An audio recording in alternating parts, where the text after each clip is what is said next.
Salam damai sejahtera saudara-saudara yang terkasih pencinta firman Tuhan. Berjumpa kembali dengan Bible Learning with Father Joseph. Saudara-saudaraku, salam Paskah kebangkitan Kristus. Haleluya, haleluya. Saudara-saudaraku terkasih, arti haleluya adalah mari kita memuji Tuhan. Maka setelah Paskah, gereja dengan meriahnya menyanyikan haleluya. Coba Anda setiap pagi di oktav Paskah ini, 1 minggu setelah Paskah, Anda coba sering-sering nyanyi haleluya, haleluya. Atau apapun, nyanyian-nyanyian, nada-nada tentang haleluya. Tapi yang paling inti adalah jiwa kita memuji Tuhan dengan segala ucapan mulut kita, dengan seluruh tingkah laku kita, dengan pikiran, dengan perasaan kita, dan juga dengan pelayanan-pelayanan kita. Di rumah, seorang istri melayani suaminya. Seorang suami juga melayani istrinya. Demikian pun anak-anak dengan orang tua dan sebaliknya. Biarlah sepanjang hidup kita adalah untuk memuji Allah. Saudara-saudara, apa kabar Anda semua? Saya berharap setelah Paskah Anda semua dalam keadaan baik. Saudara-saudaraku, kan kemarin saya share tuh di kolom di WhatsApp ya tentang link yang CNN Indonesia itu meliput rumah Teduh Suryo. Udah nonton belum? Kalau saya lihat ya nonton itu baru 2000-an. Semoga apa yang diberitakan di CNN itu betul-betul menjadi inspirasi buat banyak orang untuk memperjuangkan kebaikan di tengah dunia ini. Silakan ditonton ya. Nah, saudara-saudaraku, bacaan-bacaan setelah Paskah itu memang luar biasa. Bukan cuman gereja mencomot sana, comot sini, baca ini, baca ini. Tetapi saudara-saudara, dari bacaan-bacaan setelah Paskah kita bisa melihat sebelum wafat dan sengsara Yesus, kita bisa tahu, kita sudah melihat sendiri bagaimana Yesus dimusuhi, bagaimana Yesus tidak dipercaya, bagaimana orang-orang menghasut, melemparkan segala tuduhan-tuduhan kepada Tuhan Yesus. Kemudian pada sengsaranya kita bisa melihat orang-orang Yahudi, para pemuka-pemuka agama waktu itu, para imam-imam juga menuduhkan kepada Tuhan Yesus apa yang tidak dilakukan. Nah, ternyata saudara-saudara, setelah Paskah sekalipun, setelah kebangkitan Tuhan Yesus sekalipun, ternyata tantangannya masih ada. Itulah yang dihadapi oleh gereja perdana. Itulah yang dihadapi oleh para murid Yesus. Bedanya, dulu Tuhan Yesus masih betul-betul dekat sama mereka, hadir sungguh-sungguh luar biasa. Tetapi setelah kebangkitan, tantangannya berubah. Saudara-saudara, Tuhan Yesus yang sudah wafat, sekarang para murid seolah-olah berjuang sendirian. Saya sebut seolah-olah karena nyatanya tidak. Tuhan Yesus yang bangkit akan menyertai para muridnya. Itulah yang ditampilkan saudara-saudara dalam bacaan-bacaan hari ini. Terima kasih 1 hari setelah Paskah Anda tetap membaca firman Tuhan. Saudara-saudaraku, kesulitan yang dihadapi oleh para rasul Yesus adalah ketika dikatakan di Injil Matius bab 28 ayat 8 sampai 15. Sebelum saya bongkar ini, saya mau cerita dulu nih. Kan saya itu kan Minggu Palma di paroki Pasar Minggu. Banyak ternyata penonton Bible Learning di sana. Lalu juga di paroki Yakobus Kelapa Gading. Juga banyak penonton Bible Learning di sana. Lalu yang ketiga itu kemarin di paroki Harapan Indah. Itu kan malam Paskah. Waduh, gurubung. Banyak banget. Setelah perayaan Ekaristi itu orang pada nungguin saya. Katanya ada yang minta foto bareng. Ada yang minta diberkatin, ada yang cuma mau menyapa. Romo, saya tuh penonton Bible Learning loh Romo. Romo, saya itu setia banget sama channel YouTube-nya Romo. Nah, lalu kemarin saya misalnya itu di rumah duka. Waktu misa malam kembangnya Frater Kevin. Ada satu ibu nih dari Tangerang.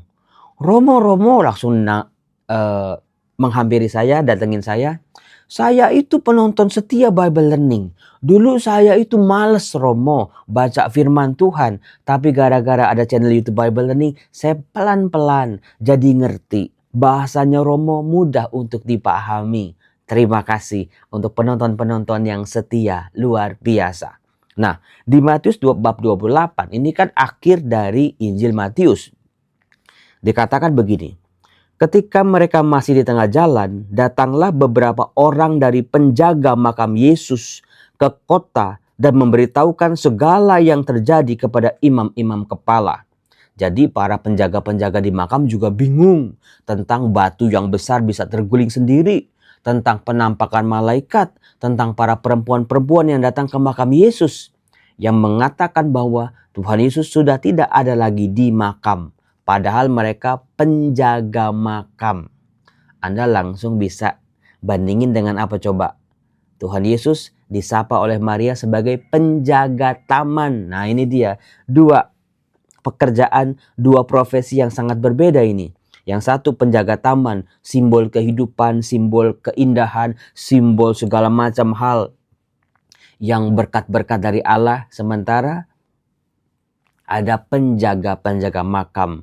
Di sini mau dikatakan bahwa kebangkitan memang mengubah arah. Bukan lagi ke arah kematian, tapi ke arah kehidupan.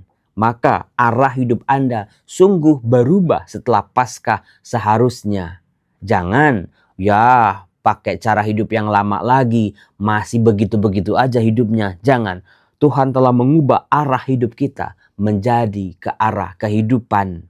Itu luar biasanya. Lalu bagaimana nih penjaga-penjaga kubur ini? Sesudah berunding dengan kaum tua-tua, mereka mengambil keputusan lalu memberikan sejumlah besar uang kepada serdadu-serdadu itu.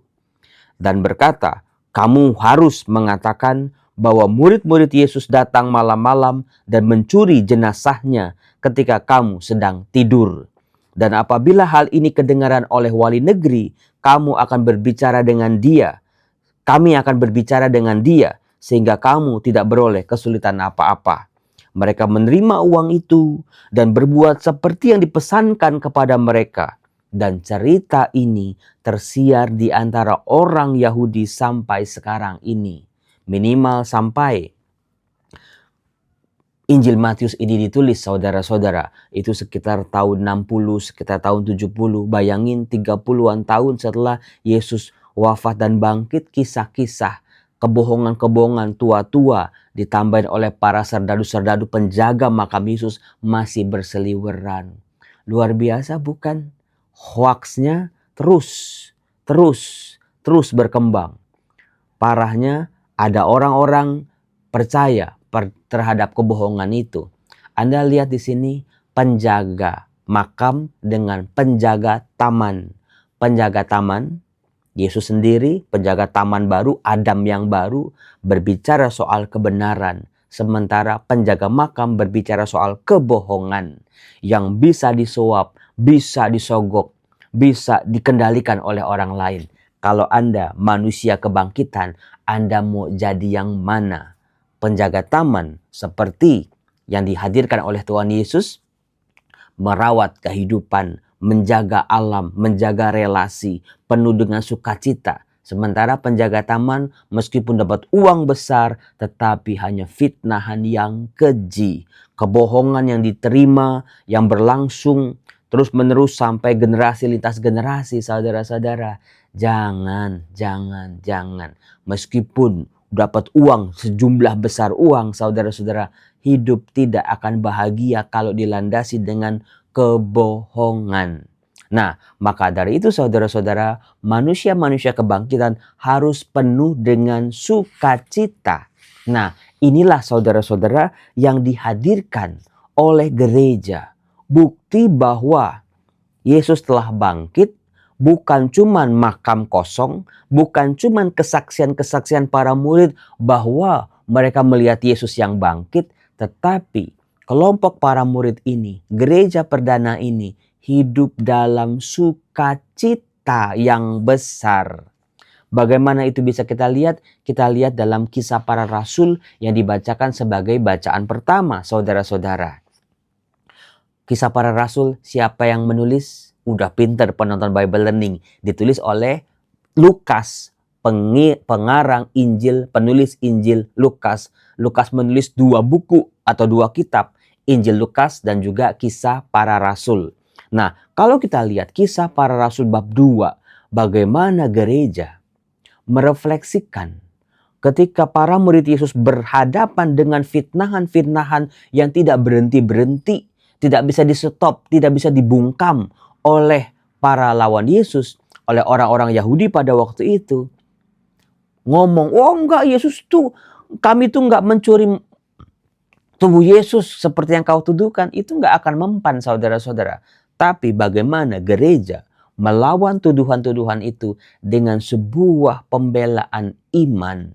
Salah satunya yang ditulis oleh Kisah Para Rasul ini, bagaimana gereja mendasarkan bahwa Yesus yang bangkit dengan landasan-landasan iman dari perjanjian lama yang dikutip oleh Kisah Para Rasul, yang direfleksikan, yang ditafsirkan oleh Lukas ini, oleh gereja perdana ini, sebuah landasan yang sangat kokoh bahwa Yesus telah bangkit. Landasannya apa dalam perjanjian lama? Diambillah Mazmur bab 16. Baru tahu kan? Jadi, gereja perdana mencoba untuk menangkal segala hoaks demi hoaks yang berseliweran itu dengan iman perjanjian lama. Itulah yang namanya apologetika. Bagaimana membela iman, bagaimana menjelaskan apa yang mereka imani, bagaimana mencoba mengajak orang untuk memahami bahwa yang diimani oleh gereja adalah ajaran yang benar. Salah satunya adalah dasar atau fondasi yang kuat, yaitu perjanjian lama sendiri, yang diambil dari Mazmur bab 16, pengalaman Daud dalam relasinya dengan Allah. Langsung nih rajanya orang Israel, langsung nih tokoh besar orang Israel, pemimpin mereka yang sangat agung ini, yang kepadanya Allah sudah berjanji dan kepadanya juga Allah telah memenuhi janjinya. Jadi ini sebetulnya ya kalau main catur ya, itu skakmat ini buat orang-orang Yahudi itu. Karena yang diangkat adalah pengalaman raja mereka sekitar tahun 1100 sebelum Yesus lahir. Bayangin coba, seorang raja yang bisa megah, membuat bangsa ini menjadi bangsa yang hebat. Kepada Daud Allah berjanji. Nah, orang-orang Yahudi di skakmat artinya begini. Mereka percaya pada Allah, Allah yang setia pada janjinya. Mereka percaya sama Daud, pengalaman Daud bukan pengalaman isapan jempol belaka. Nah, Allah yang setia sama janjinya, yang dialami, yang diimani oleh orang-orang Israel, inilah yang dihadirkan dalam peristiwa kebangkitan. Mari kita lihat Kisah Para Rasul bab 2. Dikatakan, sebab Daud berkata tentang dia, aku senantiasa memandang kepada Tuhan, karena ia berdiri di sebelah kananku, aku tidak goyah. Sebab itu hatiku bersuka cita dan jiwaku bersorak-sorai. 2 pengalaman batin. Sukacita dan jiwaku bersorak-sorai. Saudara-saudara, maka setelah Paskah, yang ribut-ribut udah berhenti ributnya, udah capek kan kesel-keselan, udah capek marah-marahan kan, udah capek dong diem-diemannya. Udah, hatiku bersorak-sorai. Romo, nanti dia begini, nanti dia begitu. Nanti kalau didiemin lagi gimana Romo? Nanti kalau dicuekin lagi gimana Romo? Pengalaman batin dalam diri. Jiwaku bersorak-sorai dan bersukacita. Tanamkan itu dalam diri Anda sebagai manusia-manusia kebangkitan. Untuk melawan segala kebohongan, fitnah, dan hoaks ini. Pengalaman batin yang sudah dimulai oleh Daud.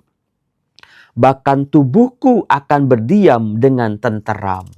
Itu di situ penulis Kisah Para Rasul menuliskan bagaimana pengalaman rohani Raja Daud dari Mazmur bab 16.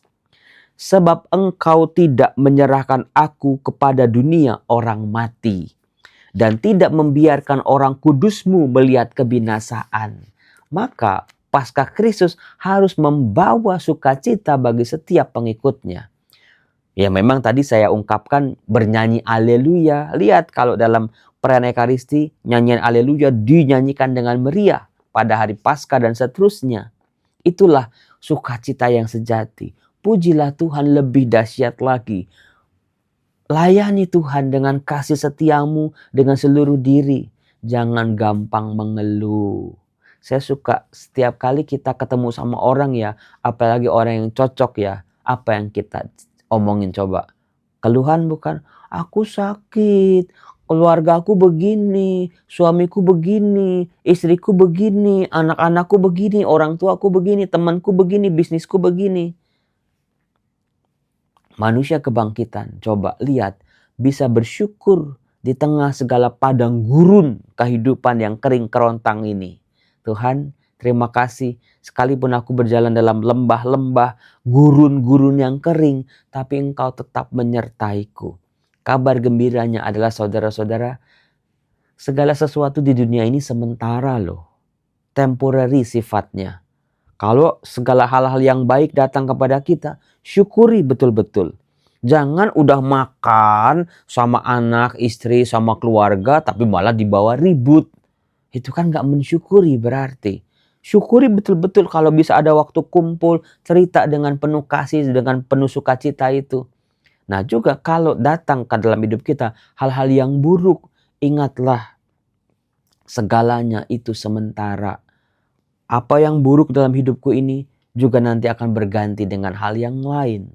Segala sesuatu sifatnya sementara. Itulah bagaimana Daud memahami hidupnya berat, hidupnya penuh tantangan, tetapi Tuhan selalu hadir dalam hidupnya. Engkau memberitahukan kepadaku jalan kehidupan. Engkau akan melimpahi aku dengan sukacita di hadapanmu. Lagi-lagi jiwa yang bersorak-sorai, hati yang bersukacita diulang. Itulah orang yang percaya akan kebangkitan. Dikatakan, saudara-saudara, aku boleh berkata-kata dengan terus terang kepadamu tentang Daud, bapa bangsa kita. Ia telah mati dan dikubur. Kuburnya masih ada pada kita sampai hari ini. Tetapi ia adalah seorang nabi.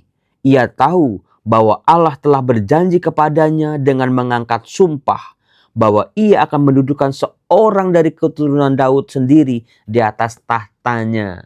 Jadi Daud mampu melihat masa depan. Apa yang dijanjikan Allah sungguh-sungguh terpenuhi. Itulah yang membuat jiwanya bersukacita dan hatinya bersorak-sorai. Bahwa ia akan dikatakan, karena itu Daud telah melihat masa depan dan telah berbicara tentang kebangkitan Mesias ketika ia mengatakan bahwa dia tidak ditinggalkan di dalam dunia orang mati, bahwa dagingnya tidak mengalami kebinasaan. Yesus inilah yang dibangkitkan Allah. Tentang hal itu kami semua adalah saksi. Anda kalau baca Ruah, kalau baca kalender liturgi gereja, gak heran Mazmur tanggapannya itu dari Mazmur bab 16. Iman Daud akan masa depan. Iman Daud tentang keyakinannya pada Allah. Bahwa Allah sungguh-sungguh tidak akan membawa dia ke dalam dunia orang mati. Allah akan membangkitkan dia dan juga keturunannya. Saudara-saudaraku yang terkasih. Yuk mohon sukacita dari Tuhan. Tuhan, karuniakanlah sukacita dalam keluargaku. Karuniakanlah sukacita sejati dalam hatiku, dalam kehidupanku, dalam pekerjaanku, dalam pelayananku. Dimanapun aku berada Tuhan, berilah aku setiap pagi, setiap hari, sukacita yang berasal daripadamu. Sukacita yang mengalir dari Roh Kudus yang membimbing kehidupanku. Sehingga dengan sukacita itu, aku bisa menjadi manusia yang penuh dengan harapan. Dan aku percaya juga harapan tidak akan mengecewakan. Ya Tuhan Allahku, Tuhan penolongku. Berilah sukacita pada orang-orang sakit. pada orang-orang yang kehilangan orang terkasihnya. Berilah sukacita kepada mereka yang terpuruk. Berilah sukacita bagi mereka yang bersedih hati. Tuhan, masih ada kuasa-Mu dalam hidup kami. Itulah yang kami percaya Tuhan. Itulah yang kami pegang Tuhan. Itulah harapan kami. Mengalirlah sukacita surga buat anak-anak-Mu ini. Dalam nama Bapa dan Putra dan Roh Kudus. Amin. Mari jalani hidup kita dengan sukacita sejati. Saya udah pakai baju ini, saya mau ke makam. Jadi Frater Kevin ini kemarin misa dengan Bapak Uskup, kemudian juga nanti siang jam 11 akan diadakan perayaan Ekaristi di Kapel Seminari Menengah Wacana Bakti. Karena Frater Kevin terakhir memang sedang bertugas di seminari itu. Omnya juga dulu bertugas di situ, omnya sudah meninggal, Romo Anto. Dari situ nanti kita misa, lalu akan disemayamkan di pemakaman Selapajang, Tangerang. Kalau Anda lihat di mana sih makamnya Romo-Romo Projo, Keuskupan Agung Jakarta, kalau Anda ke Bandara Soekarno-Hatta, Anda lihat nih ya, ini kan landasan pesawat nih, yang ngoeng gitu. Nah ini makamnya ini. Ini makamnya, ada makam para suster juga di situ, pemakaman umum. Kalau kita memakamkan imam atau suster, itu pesawatnya bisa 8 kali wang weng gitu. Saudara-saudaraku yang terkasih, hidup kita adalah hidup bagi Allah. Itulah manusia kebangkitan. Terima kasih buat Anda semua yang setia nonton video Bible Learning, yang selalu nge-like, yang selalu tulis komen, yang selalu nge-share. Terima kasih. Saya hanya bisa berdoa, dan apa yang saya dapat dari pewartaan ini dalam bentuk materi, saya hadirkan dalam bentuk Rumah Teduh Suryo. Terima kasih. Tuhan Yesus memberkati. Bye-bye.